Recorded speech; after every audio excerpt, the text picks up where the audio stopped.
Hello and welcome along to the Property Academy podcast. I'm your host, Ed McKnight. And I'm Andrew Nicol. And today on the show, we're talking about the 6 money lies that you tell yourself. And we are so stoked today because we are joined by a special friend of the show, Carl from Research First. Carl, thanks so much for coming along to the show. It's great to be here, guys. And Carl is a very special person. He has written 9 books on how to do research here in New Zealand. He is a social scientist and a behavioural researcher. And look, here's the thing, guys.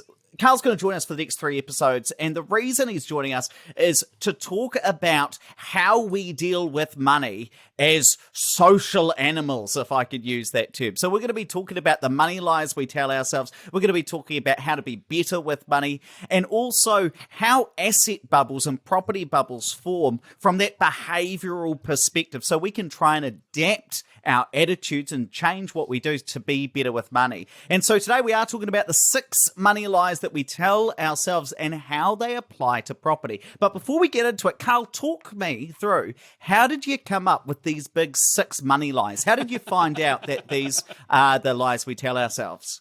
You know, being a psychologist, one of the things we get asked a lot is, what can I do about, how do I make more money with an insight into human brains? And the thing about being a psychologist is we don't know a whole lot about how to make money. There aren't many rich psychologists in the world, but we do know a whole lot about why people don't save, why people squander money, and why people make really dumb decisions. So that's where those 6 money lies came from. Really, it's about thinking about, what does money do to what does your brain look like on money? I would have thought that Andrew's therapist was very well off the amount of time he has to spend there, but We've actually brought Carl. Carl's actually in here for relationship counselling for us, Ed. This is just the guys that we use to get him on here. So I'll kick off the questions then, Ed. So Carl, tell us, what does money actually do to your brain? Well, okay, so let's start somewhere else, and then we'll move to that. I mean, the thing about being a psychologist is psychologists know that people are capable of being rational, but it's not really their first choice. And so once you understand the conditions under which people are and aren't rational, you can start to understand their motivations, right? So you guys have heard of this. This is behavioral finance, but you don't even need to think about behavioral finance. I think Keynes, of all people, back in the 1920s, called it the animal spirits of economics, right? Like the idea that there's something else going on other than people maximizing utility and thinking about returns. So your brain gets confused about money really quickly, mostly because your brain gets confused about time. Okay. All right, well, think about it like this. This is what I tell people all the time. How far back do you think you have to go in recorded history before the only thing you would have cared about, Andrew, is how you get fed tonight? Is that 200 years? My best guess would be like 3,000 years. Right. Okay. Well, even with No, years, right? no way. I don't remember your name being Andrew. How long do you think it was then? This is why we need counselling. 300 You never let me years. answer. 300 years max. Whatever it is, 300 or Well, what's the answer? Who's right? Well, it doesn't matter what the answer is. The point that's being made is He just spat his drink out. so the point It absolutely matters, Carl. is well, it's different for different people, isn't it? Like some people are still worrying about how they're going to get fed, right? And I think in a Western context, it's probably a few hundred years. But the point I'm trying to make is there's no mechanism in evolution that can keep up with that, right? Like the world has changed so fast that no matter how smart we are and how much we learn, actually deep down in your brain, all of us are still bloody hunter-gatherers in business suits. And so particularly when people get stressed and when they get tired or when crowds of people start behaving in a particular way, it's really, really hard not to follow along, not to jump in, right? Yes. I mean, it's almost an anthropological perspective, right? It's like thinking about, what did your brain evolve to do? Your brain didn't evolve to invest in property and make smart investment decisions. It evolved to keep you alive. Okay. Now, Right. Carl, I hear that a lot, but how do you know that that's actually true? Like, I was reading a book yesterday that was trying to convince us about all of that sort of stuff. Like, oh, we're still Neanderthals, like hunting and gathering. One of us is, yes. But look, Well, before we get into the money lies, how do you know that that's true? There's 2 ways to think about it, right? You can make a technical argument about the mechanisms of evolution and how does evolution work through mutations and generations, right? That's the first thing. The second thing is you just have to look around. I mean, the reason obesity is such a huge problem is that none of our brains evolved to actually survive in an environment that has such easy access to sugar and calories, right? And some people really, really struggle around that. That's why we've invented terms like obesogenic environments. It's not just about your motivation, your willpower. It's you're living in a world that's just full of sugar and high-density foods. Carl's holding a latte as he tells me this, and he's just told me that there's 200 calories in a latte. He has 5 a day. I didn't say that. That's why I started drinking long blacks. But thank you. No, so here's the interesting thing, right, from a psychological point of view. Your brain didn't evolve to be right. Your brain evolved to keep you alive. And that means that gives rise to something that's called processing fluency, which is your brain likes things that it can process quickly more than it likes things which are difficult to process. So that's really important. We'll come back and talk about that in a minute. But and lots of people struggle with this, right? Your brain doesn't actually even care about accuracy. Your brain cares about survival. You've obviously seen some of Ed's spreadsheets. That's not even funny, That's Andrew. a burn. Oh, it was pretty funny, Ed. I'm the good looks and the humour in the show. Yeah, but so that's an evolutionary perspective, right? That's an anthropological perspective. But then you put people in groups. And one of the things we know from social psychology is it's much easier to be wrong with everybody than to be right on your own. So there's this huge herding pressure, and people are terrified of missing out. So that's when you get this kind of herding behaviour. It's just really, really easy to follow the herd. It's really, really hard to say the herd's gone mad. That must be money line number one then. So how does that, following the herd money line, how does that apply to property? Well, I mean, so if you think about the fear of missing out, like, you know, what do we call that? We call that FOMO these days. Once upon a time, we called it Carpe Diem, probably. Oh, yeah. You know, the idea that if other people are doing it, it absolutely has to be right. So nobody has the time or kind of the cognitive bandwidth to work their way through every decision they have to make. So instead of that, what we do is we use heuristics to make decisions, rules of thumb, shortcuts, and we look to others. That's called social proofing. So if enough people are doing it, and if it's getting covered by the media, you get high-profile people who are particularly charismatic and attractive doing it, it's really easy to get other people to follow along. So then what's money line number 2? Well, the second thing we need to know is that people hate losing more than they like gains, right? So if you ever think about people's risk appetite, a really good way to think about that is through what psychologists call loss aversion, right? And the best guess is people weigh losses about twice as much as they weigh gains. Wow. So if you actually want to tell them that an investment's a great idea, you're going to have to demonstrate that their return is probably twice as good as the money they expect to lose. And that goes for time as much as it goes for money or any other thing. Give me an example of that. So the example in marketing is find ways to minimize regret rather than maximize returns. Yes. So that everything you do when you emphasize what people will gain starts from an assumption that people love gains. But once you understand that people really, really fear losing things, you can actually focus on how to minimize regret. Right. And that's a really powerful technique. Okay. Interesting. And do you think as well, Carl, that people should weigh them evenly in terms of winning and losing? Well, again, you know, we're jumping between paradigms all the time, aren't we? Like, you know, from a kind of a rational, sensible adult perspective, you can make that argument. But your brain doesn't want to do those things. Here's the thing, right? You've actually got at least 3 brains in your head. You know, you've got the old-fashioned reptilian brain that exists at the top of your brainstem. We share that with everybody. Top of that, you've got an emotional midbrain, which we share with mammals. And then you've got the wrinkly bit that everybody thinks about when they think about their brain. That's the kind of the human part of the brain. But so much of your decision-making doesn't actually occur in that kind of wrinkly sort of surface part. It actually occurs at much lower levels, including things like fear of loss, right? So that's almost a reptilian or a mammalian brain, which is why people talk about feeling that fear in their gut. Yes. Because it's actually embodied rather than something they're just thinking. So it's tough, right? The other reason it's tough is, again, you know, we're all of us are talking about how to save for our retirement, right? But 2 things. 1, you know, you may not make it to retirement. And 2, if you do, the guy who is going to retire at 65 or 60, he's a stranger to you right now. So why do you want to give him your money?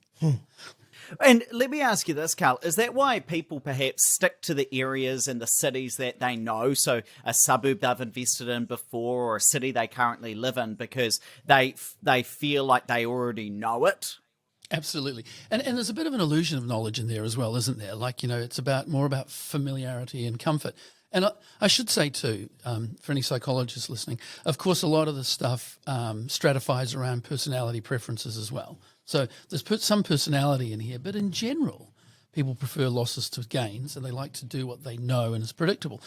The problem with all of this is what psychologists say is no one really knows what's going to happen in the future. Yeah. So much of our life. Think about tomorrow, right? You've probably already got plans to go to the gym tomorrow after work, on the assumption that you'll be there to go to the gym tomorrow. It's a perfectly sensible assumption. Mm-hmm. But on what basis do we make that assumption? Experience. Interesting. So let's come down to money line number 3. Yeah, this is a great one. This is the overvaluing of the things you have, right? So this is why sellers obviously want far more property than buyers want to pay for it. There's a subset of this that's hilarious. It's called the IKEA effect. And they've done experiments in America where when people make stuff, even crap stuff like, a pot in a class, that the price they'll want to sell it will be much more than any rational person will be willing to pay for it. So the analogy there is that because you put together everything that you buy from IKEA yourself, you hold it in more value Absolutely. than going and buy something off the shelf. Yeah. See, I've tried to put together something once before and I held it in no value because it lasted about 5 minutes. Yeah. But you can imagine how, if you spend a lot of your time renovating a property, Yes. You would actually end up investing more in that than simply money. Which is actually really interesting. So one show that I am not ashamed to say that I thoroughly enjoy and definitely didn't watch all 10 new episodes over the weekend is a program called Selling Sunset on Netflix. Ed, I know you like this as well. And there was an unrealistic seller on there who had she'd set her price at $4.2 million when they said, hey, look, realistically, you're probably more like 3.95 or something like that, 3.95. And she said, yes, I know, but I've done all this work. And he's like, yes, that's created this price in your mind that you think it's more valuable. And she said, we only need one buyer, which is like terrible in the real estate game. You need more than one buyer because you want a bit of competition there. You can't find one in the entire population of the world. That's a bit of that's a needle in a haystack kind of thing. You joked earlier about this being an interpersonal counselling session, but one of the things that they do talk about in interpersonal counselling is imagine when you're talking to yourself, imagine you're giving advice to somebody like a friend that you really care about. What would you say to them? So rather than you being invested in that $4.2 million house, if you were talking to a friend, what would you say to them? You'd say, take the money. Absolutely. Yeah, it's a bird in the hand. Yeah. Just like season 3, where there was the Russian guy who The Russian guy. That was who wanted great. to sell it. $75 million. No, but he wanted $100 million for it. It was only worth $50 million. I thought this sounds like an Andrew Nicol deal to me. Like if I heard one. I do negotiate like I'm Russian, but that's about it. So number 4, what's money line number 4, Carl? Well, that's the whole idea that we're really, really bad at counterfactual thinking. Look, so one of in the critical thinking training we do for everybody, managers, leaders, everybody, the key lesson that sits at the heart of that is always be really clear about how you'd prove your ideas wrong, right? Because what your brain's wired to do is go out and look for proof that you're right. It's called confirmation bias. Yes. In fact, it's the worst it's the most common bias we have in our brains. And what you have to do is teach yourself to actually look for what's called disconfirming or falsifying cases. What would it take for me to know that this is a bad idea? What would it take to convince me I'm wrong? Human beings are terrible at looking for counterfactuals. This is why pilots... Well, that's how Ed ends up with the shirts he wears. And well, perhaps he needs what to do you check this even... before he gets stressed. Sorry, Ed. But this is why...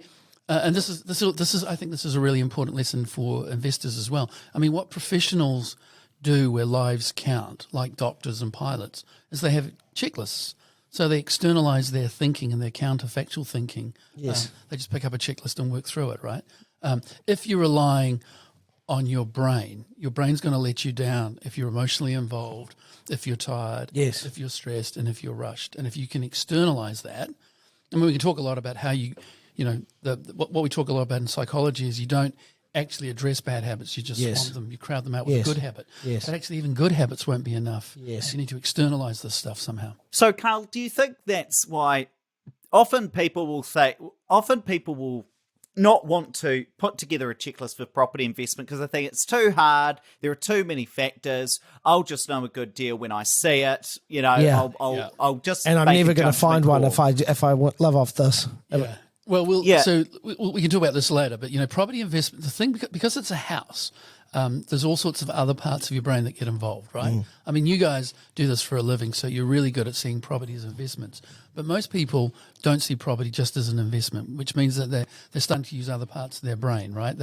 They're dipping into the emotional part of their brain, the belonging part of their brain, Yes. all of that stuff. And that stuff's really, really hard to overcome. Yeah, absolutely. Yeah. I mean, look, I don't want to throw my wife under the bus, but she was looking at a property that she just absolutely loved, and it was a great property, but it was single glazed. It had this is Christchurch, right? Single glazed glass, log burners. I'm thinking, Just a world of pain. world of pain in winter, right? Just a world of pain in winter, no matter how beautiful it looks. It's now the counsellor's counselling session. Well, let's come over to money line number 5. Well, money line number 5 is that all of us, unfortunately, are lazy. We prefer the easy road, and even cognitive effort. Like, there's a thing that's actually called ego depletion, which is that, you know, once you've made a couple of hard decisions, every subsequent decision you make gets harder and uses up more and more of your cognitive energy. And you've got to start thinking about your brain the way you think about your body, right? Your brain needs to be well fueled. It needs to be well rested, particularly if you're making an important decision like a property investment decision. These are not things you should be winging on your gut. Yes. And often we talk about, you know, people having to have the mental bandwidth before they, go into these kind of things for due diligence. And, you know, there's some investors I'm working with at the moment, and there's just so much going on in their life with just changes with kids' schools and stuff like that, that just taking the time to focus on the decisions they need to make to invest wisely has been a real challenge for them. And so hence why they came and talked to us about just, can you take away that pressure so that we don't have to use any more mental bandwidth? So you don't counsel those guys to carve out a bit of time in their week? We do a little bit, but then at the moment they're going to open homes and stuff like that. So that's not best use of their time, because, again, exactly what you said before, they're applying, even though they're saying, hey, look, we're investors, we know what we're doing, they are applying personal decisions to their investment decisions, such as, we might live in this area someday for kids' schools. Yeah, and I mean, as we know right now in the market, everybody's got that fear of missing out, right? There's Absolutely. a huge pressure. Absolutely. Make a decision now, otherwise you won't be able to wind it That's back. right. Yep. But also just on that, I think that people, rather than going and creating that checklist and externalizing their thinking like you were just suggesting, there's a real tendency to jump straight into the property press or Trade Me or real estate.co.nz and let's just start looking for properties rather than forming what that criteria is first. They want to dive right in because that's the easy road rather than the road that's actually going to lead to more success. And then, of course, they'll just go and see properties, and the decision will be made on, do we like it or not? But hold on, you know, one of the things that one of my old professors used to tell me is everything looks easy from the distance of ignorance. Absolutely, yeah. Everything's easy, until you have to do it. Yeah, right. Money line number 6. What's the final one? Well, the final one is optimism bias, right? And this is why, I mean, and this is what you see in property bubbles throughout the world, is that people just believe in general that things will work out well. It's called overconfidence bias. It's called optimism bias. It's actually probably what gets us all through the day as human beings. But actually, it can actually gets me through the day. Yeah, the belief that things will turn out well, right? Even, you know, think about everyday events. You know, you think about other people getting sick. You don't think you'll ever get sick. Yes. You know, think about Christchurch. You don't think an earthquake will ever happen. Yes. So optimism bias is written into our genes. It's probably what got us out of the caves to start with. Yeah. Right. Yeah. But the problem is, in investing, optimism bias can lead you into a world of pain. And so the interesting thing is, from a mental sanity standpoint, that's such a positive thing, to have a positive outlook and not to be worried about the worst case scenario of everything. But from an investment standpoint, it can be relatively dangerous at times, right? Yeah. So in psychology, there's a thing called a pre-mortem, which is a really cool technique. You can use it in projects, you can use it for investments, which is just right at the outset say, let's pretend this turned tits up. If this went wrong, what happened? What do we do about it, right? So what's our exit strategy? You know, and what can we learn from what went wrong? And that's before you drop the money down. It's before the project starts. So you know where the weakness is and you can go about addressing it. And how do you stop yourself from then just becoming so riddled with fear that you just don't do anything? Well, I don't think that's the problem. Right. So I actually think the problem's the other way around. Like, okay. I think what holding people back's a lot harder than getting them started. Oh, maybe at the moment, but not always. Yeah. So those are the 6 key money lies to be aware of as you're going about investing in property. Make sure that you're not blindly following the herd. Make sure that you're evaluating your losses more or less equal to your winnings, if that fits your risk tolerance. People do tend to overvalue what they already have rather than valuing it independently. Of course, number 4 was really test what could you be wrong about, what might make you wrong, and which circumstances would you be wrong. We do tend to prefer the easy route, and of course we believe things that will turn out well regardless. So make sure that you're walking through these things. And actually it's quite nice to hear this because it kind of validates the whole data-based approach that we take to investing, Andrew. Great, let's wrap it up there, but please don't forget to rate, review, and subscribe to the podcast. Really does help us get the message out to more people. And hey, if you want to learn more about property with Andrew and I, come along to our next webinar. That's happening on Tuesday, the 14th of December, and we're going to go over our predictions and forecasts for what's going to happen in 2022 in property. If you want to come along to that, tap or swipe over the cover art. There's going to be a wee link in there, or sign up for that at opespartners.co.nz/webinar.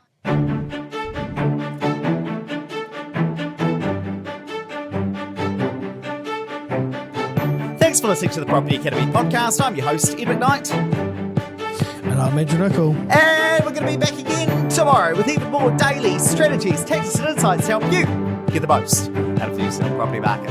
Until next time.